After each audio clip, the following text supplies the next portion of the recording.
کی خدمت میں فقہی مسائل پیش کر رہے ہیں مفتی محمد عبد المہیمن اظہر قاسمی، نائب صدر صفا بیت المال انڈیا۔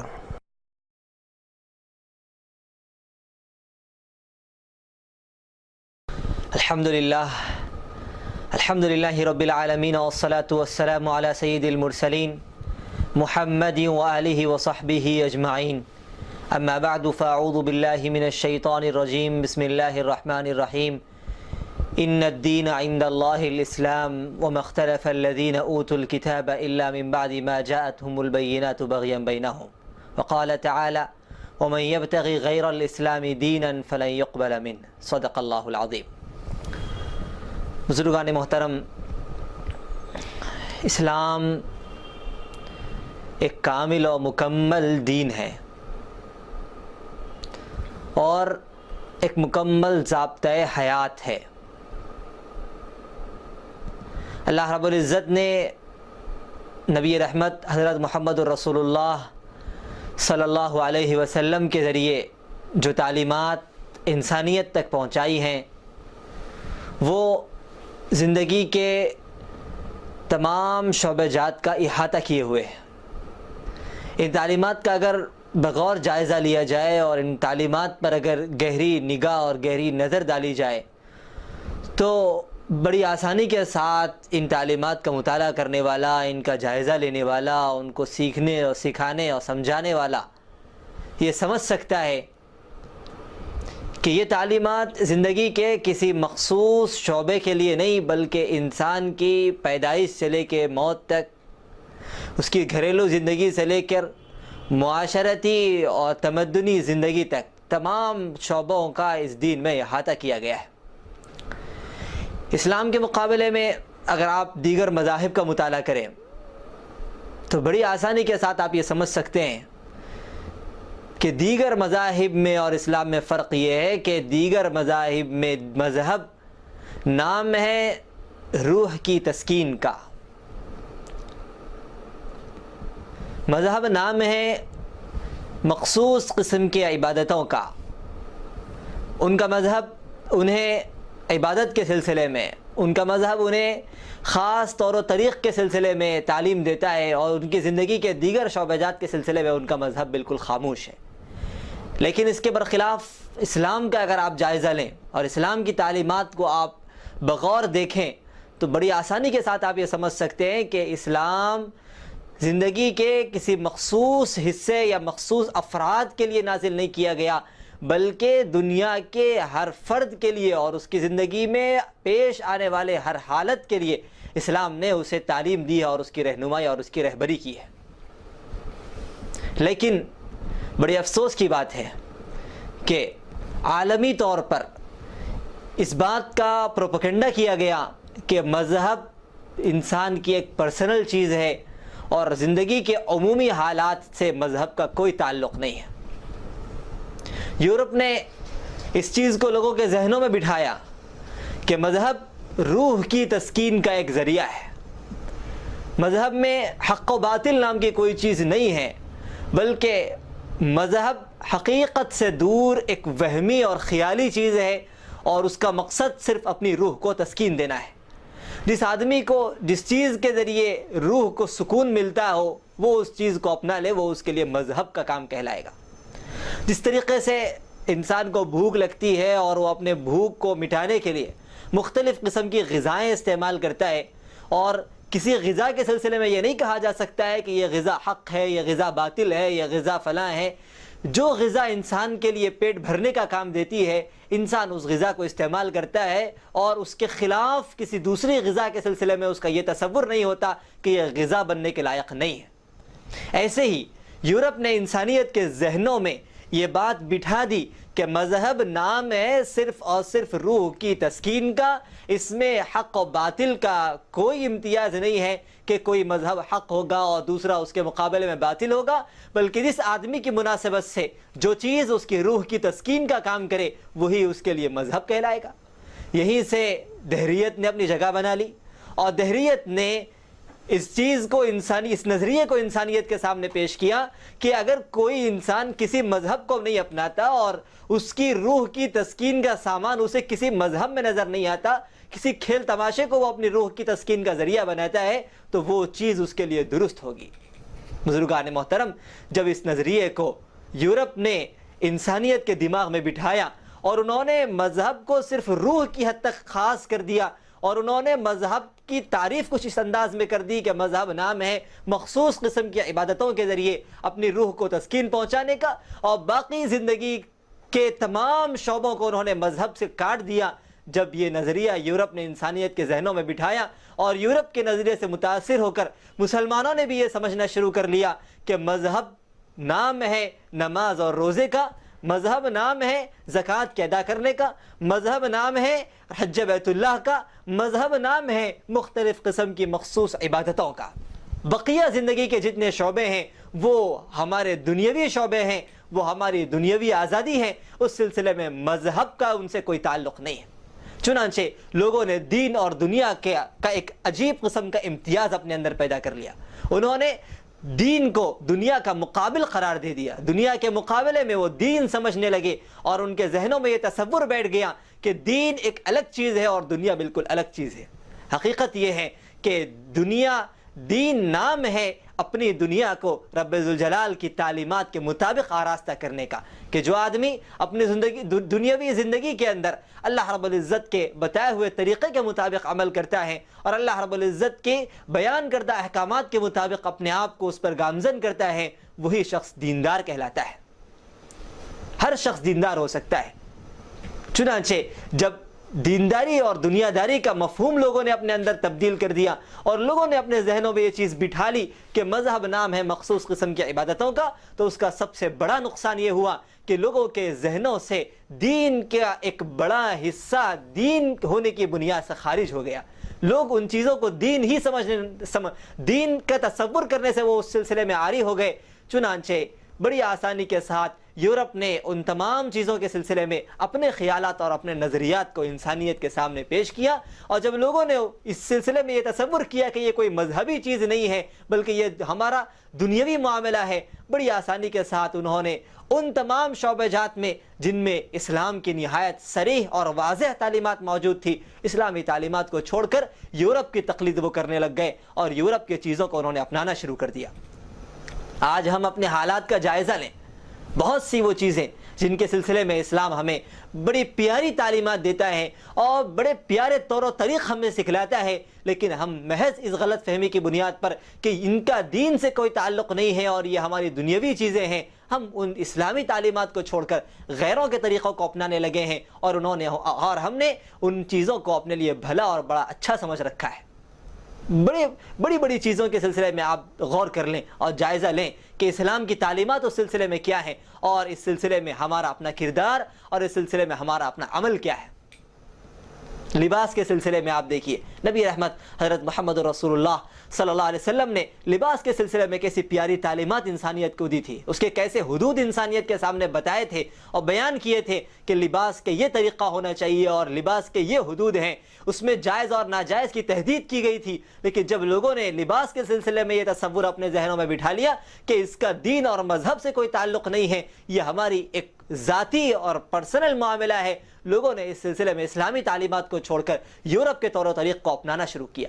خرید و فروخت اور معاملات کے سلسلے میں اسلام نے بڑی پیاری تعلیمات انسانیت کو دی تھی اور بتایا تھا کہ خرید و فروخت کا طریقہ کیا ہونا چاہیے، خرید و فروخت میں خریدنے والے کی کیا ذمہ داریاں ہوتی ہیں، بیچنے والے کی کیا ذمہ داریاں ہوتی ہیں، دو آدمی آپس میں خرید و فروخت کا معاملہ کرتے ہیں، ان دو آدمیوں پر اس معاملے کی وجہ سے کیا چیزیں لازم اور ضروری ہوتی ہیں، اس معاملے کے طے کرنے کے لیے کون سے شرائط اور کون سی چیزوں پر عمل کرنا لازم اور ضروری ہے۔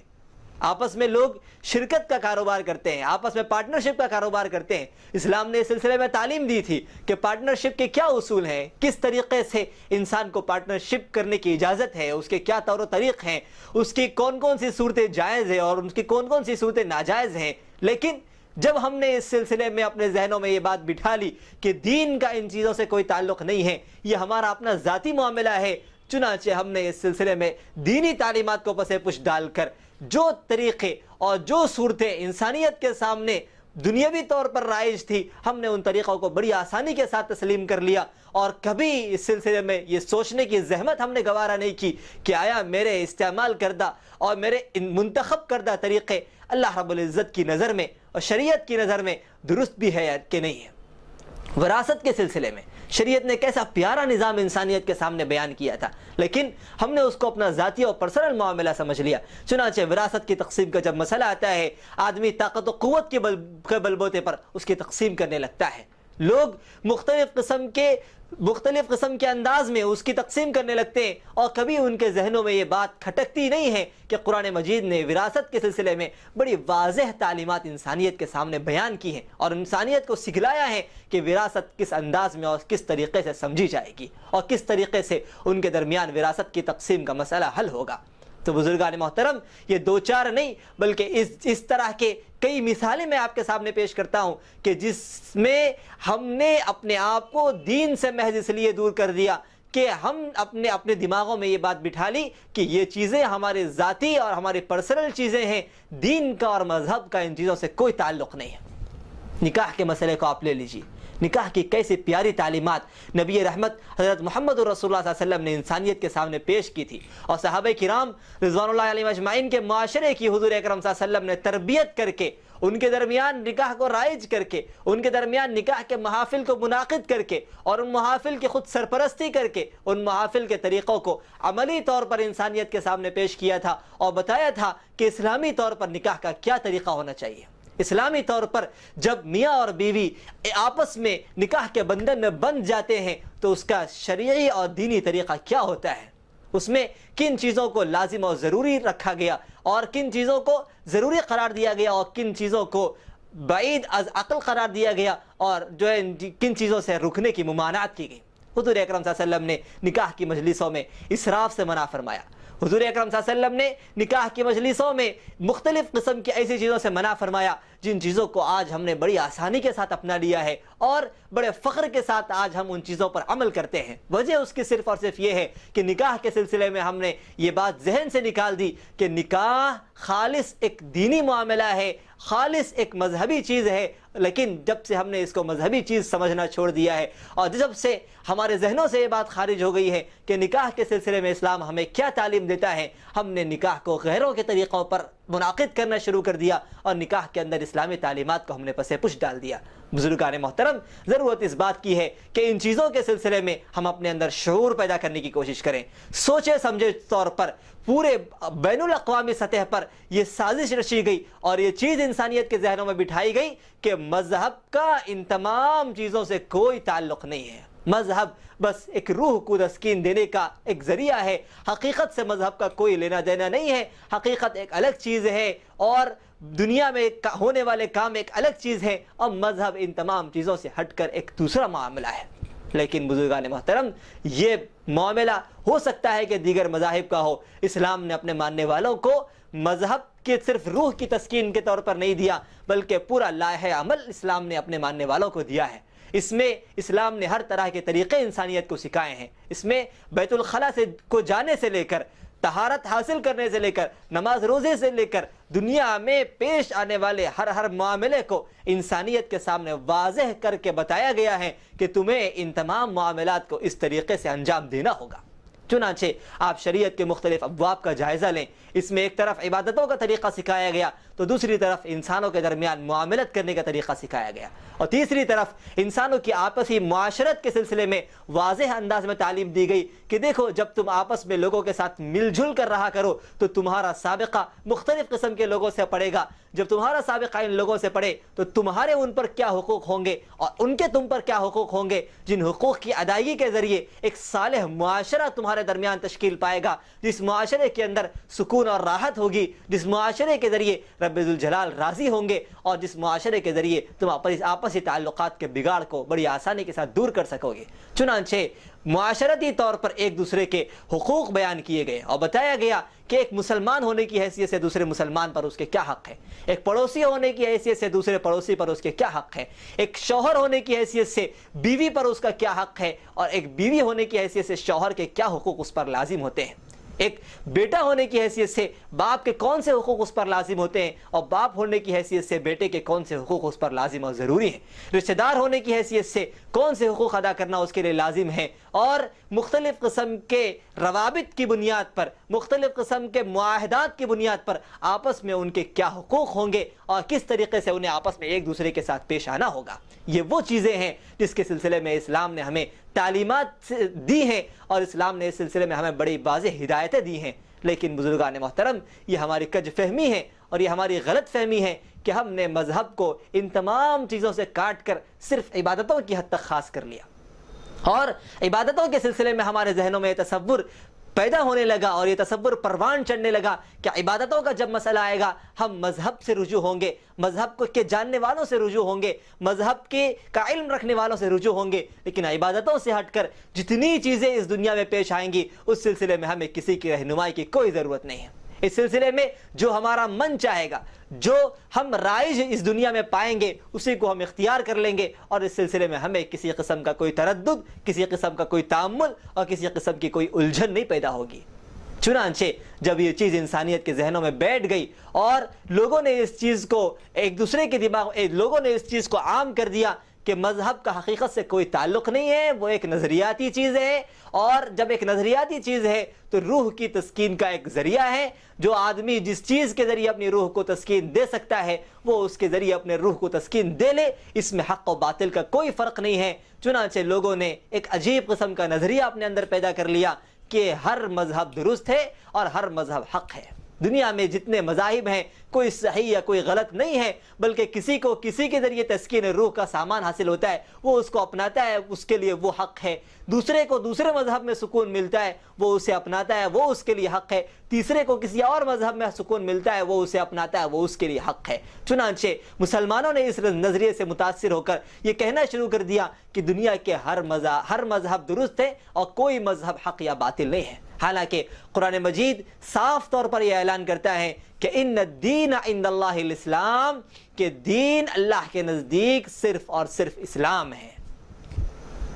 وَمَن يَبْتَغِ غَيْرَ الْإِسْلَامِ دِينًا فَلَن يُقْبَلَ مِنْهُ، جو آدمی اسلام کو چھوڑ کر کسی اور دین کو اپنانے کی کوشش کرتا ہے اور کسی اور مذہب کو مذہب کے طور پر اختیار کرنے کی کوشش کرتا ہے تو رب ذوالجلال کے نزدیک وہ مذہب قابل قبول نہیں ہوگا، وہ مذہب قابل عمل نہیں ہوگا، اللہ کے نزدیک وہ مذہب وہ مقبول نہیں ہوگا۔ اسی لیے اس حقیقت کو ہمیں اپنے دلوں میں بٹھانا ہوگا اور اس حقیقت کو اپنے دلوں میں تازہ کرنا ہوگا کہ اسلام بطور مذہب کے ہمارے لیے حق ہے، اور اسلام مذہب کی حیثیت سے زندگی کے ہر شعبے کے اندر ہماری رہنمائی کرتا ہے۔ چنانچہ اس حقیقت کے سمجھنے کے بعد ضرورت اس بات کی ہے کہ ہم اس کا احساس اپنے اندر پیدا کریں کہ جب بھی کسی طرح کا کوئی معاملہ ہو سب سے پہلے ہم اس معاملے کے حل کے لیے قرآن مجید اور احادیث مبارکہ کی طرف رجوع کریں۔ سب سے پہلے اس مسئلے کے حل کے لیے ہم دین جاننے والوں کی طرف رجوع کریں۔ خود قرآن مجید میں رب ذوالجلال فرماتے ہیں اطیعوا اللہ واطیعوا الرسول واولی الامر منکم، کہ لوگوں اللہ کی اطاعت کرو، اللہ کے رسول کی اطاعت کرو، اور تم میں سے وہ لوگ جو اولو الامر ہیں، جو دین کا علم رکھتے ہیں، دین کی سمجھ بوجھ رکھتے ہیں، ان کی طرف تم رجوع کرو تاکہ ان کے بتائے ہوئے طریقے کے مطابق، اللہ کے بیان کردہ طریقے کے مطابق اور اللہ کے احکامات کے مطابق تم اپنے تمام مسائل کو حل کر سکو۔ بزرگان محترم، یہ شریعت اسلامیہ کا امتیاز ہے کہ اس شریعت میں اللہ رب العزت نے ہر طرح کے حالات اور ہر طرح کی ضروریات کے حساب سے انسانیت کے لیے رہنمائی رکھی ہے۔ یہ ہماری غلطی اور ہماری کج فہمی ہے کہ ہم نے اتنے بہترین طور و طریق کے باوجود غیروں کے طریقوں کو اپنانا اپنا شیوہ بنا لیا ہے، اور بڑی آسانی کے ساتھ ہم اپنے مسائل کے حل کے لیے شریعت اسلامیہ کی طرف رجوع ہونے کے بجائے ان طریقوں کی طرف رجوع ہوتے ہیں جن کا دین اور شریعت سے کوئی تعلق نہیں ہے۔ اسی لیے ضرورت اس بات کی ہے کہ ہم اپنے اندر یہ شعور پیدا کریں اور اپنے اندر یہ مزاج بنائیں کہ جب بھی کوئی مسئلہ پیش آئے گا اور جب بھی کسی طرح کے حل کی ضرورت پڑے گی ہم اپنے مسئلے کے حل کے لیے اسلامی طریقے کی طرف رجوع کریں گے اور اپنے مسئلے کے حل کے لیے علماء اور مفتیان کرام کی طرف رجوع کریں گے۔ خصوصیت کے ساتھ ان حالات میں جبکہ ہندوستان کی سیاست نے ایک نیا رخ اختیار کیا ہے اور ایک ساتھ سول کوڈ کے سلسلے میں مختلف قسم کے اندیشے ظاہر کیے جا رہے ہیں، اگر مسلمانوں نے ان حالات میں اپنے شریعت کے تئیں اپنی بیدار مغزی کا ثبوت نہیں دیا اور اپنی ملی حمیت کا اگر انہوں نے ثبوت نہیں دیا اور اپنے مسائل کے حل کے لیے دارالفتاء اور دارالقضاء کی طرف رجوع ہونے کے بجائے عدالتوں کے چکروں میں وہ پھنسے رہیں اور اپنے وہ بنیادی مسائل جن کے سلسلے میں اللہ اور اللہ کے رسول صلی اللہ علیہ وسلم نے بڑی پیاری ہدایتیں اپنے ماننے والوں کو دی ہیں، ان ہدایتوں کو ماننے کے بجائے اگر ہم نے اپنے آپ کو عدالتوں کے سلسلے میں اپنے آپ کو پابند بنا لیا اور اپنے فیصلے ہم نے شریعت کی طرف رجوع کرنے کے بجائے عدالتوں کی طرف رجوع کرنے لگے تو پھر بزرگان محترم وہ دن دور نہیں کہ مسلمانوں پر، ہندوستان کے مسلمانوں پر ایک سول کوڈ نافذ کر دیا جائے اور نکاح، طلاق، خلا، وراثت کے وہ بنیادی مسائل جن کے سلسلے میں شریعت نے ہمیں واضح ہدایات دی ہیں، ہم چاہتے ہوئے بھی ان ہدایات پر عمل نہ کر پائیں اور ہم چاہتے ہوئے بھی ان ہدایات کے مطابق اپنے آپ کو ڈھال نہ پائیں۔ اسی لیے بزرگان محترم ضرورت اس بات کی ہے کہ ہم اپنے تمام معاملات کے سلسلے میں یہ احساس اپنے اندر پیدا کریں کہ یہ دین ہمیں ان تمام شعبہ جات کے سلسلے میں رہنمائی کرتا ہے۔ الحمدللہ صفا بیت المال کے تحت یہ جو فقہی دروس کا سلسلہ شروع کیا جا رہا ہے، جس کے ذریعے زندگی کے مختلف شعبہ جات کے سلسلے میں اسلامی احکامات کو ناظرین کے سامنے پیش کیا جائے گا اور ناظرین کے سامنے اس حقیقت کو واضح کرنے کی کوشش کی جائے گی کہ اسلام زندگی کے مختلف شعبہ جات میں کیا احکامات اپنے ماننے والوں کو دیتا ہے اور کون سا طریقہ انسانیت کے سامنے سکھاتا ہے۔ بزرگان محترم ضرورت اس بات کی ہے کہ اس کا احساس ہم اپنے اندر پیدا کریں، اپنے مسائل کے حل کے لیے ہم مختلف طریقوں کو اختیار کرنے کے بجائے جو طریقہ رب ذوالجلال نے ہمیں دیا ہے اس طریقے کو اختیار کرنے اور اس طریقے کو اپنانے کی کوشش کریں۔ رب ذوالجلال سے دعا ہے کہ اللہ تعالیٰ اس طرح کے جذبات ہمارے اندر پیدا فرمائے اور ہمارے مسائل کے حل کے لیے شریعت اسلامیہ کی طرف ہمیں رجوع ہونے والا بنائے۔ آمین وآخر دعوانا الحمدللہ رب العالمین۔